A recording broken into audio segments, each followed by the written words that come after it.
Hello बच्चों। Question में लिखा गया है show that when speed of source and observer are small as compare to the speed of sound in a medium the change in frequency becomes independent the fact whether source is in motion और observer is in motion. तो एक बार हम लोग क्या करते हैं, observer को motion में लेते हैं, सोर्स को रेस्ट पे रखते हैं। ये पहला वाला case, when source is at rest and observer is moving, बराबर है। ऑब्जर्वर को हम लोगों ने मूव करा दिया अवे। चलिए, क्लियर हो रहा बात? बराबर। तो इसको अगर हम लोग यहाँ पे अवे मूव करा दे रहे हैं किसी वेलोसिटी वीओ से, तो अच्छा ये वाला डायरेक्शन पॉजिटिव हो गया, सोर्स टू ऑब्जर्वर। क्लियर?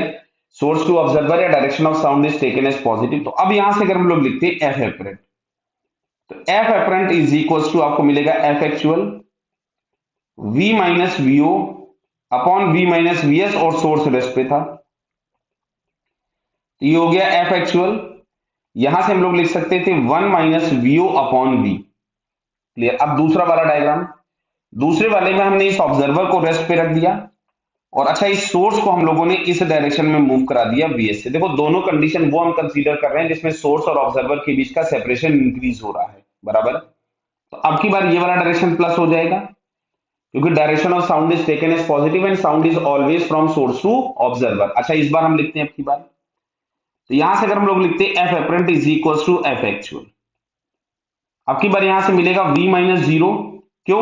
क्योंकि जो हम लोग फॉर्मूला लिखते थे वो ये आता था F apparent is equal to F actual v minus V O upon v minus V S. तो पहले वाले केस में सोर्स रेस्ट पे था, आपकी बार ऑब्जर्वर रेस्ट पे है, लेकिन इस क्वेश्चन में जो vs होगा वो निगेटिव साइन के साथ आएगा, क्योंकि ये इस पॉजिटिव डायरेक्शन की अपोजिट है। तो यहां पे आ जाएगा v प्लस वीएस।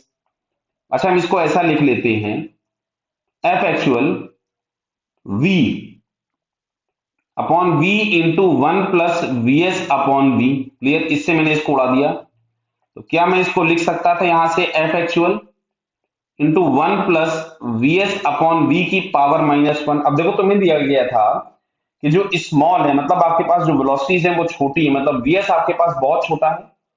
तो यहां पे अगर हम बाइनोमियल अप्रोक्सीमेशन यूज करते हैं तो वन प्लस एन एक्स लिख करके इसको छोड़ सकते थे, तो यह आ जाएगा one minus V S upon V. ध्यान से देखिए, ये वाला एक्सप्रेशन देखो और ये वाला एक्सप्रेशन देखो।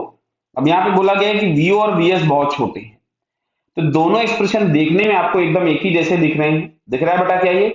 और क्वेश्चन में यही बोला गया कि आपको ये प्रूव करना है कि अगर सोर्स और ऑब्जर्वर की वेलोसिटीज जो हैं वो अगर कंपेरेबल छोटी हैं, तो उस केस में ये डिपेंड नहीं करता है कि सोर्स रेस्ट पे है या ऑब्जर्वर रेस्ट पे है। तो यहाँ पे दोनों एक्सप्रेशन देख करके हम लोगों को ये वाली बात क्लियर हो जाती है। क्लियर बेटा? All the best.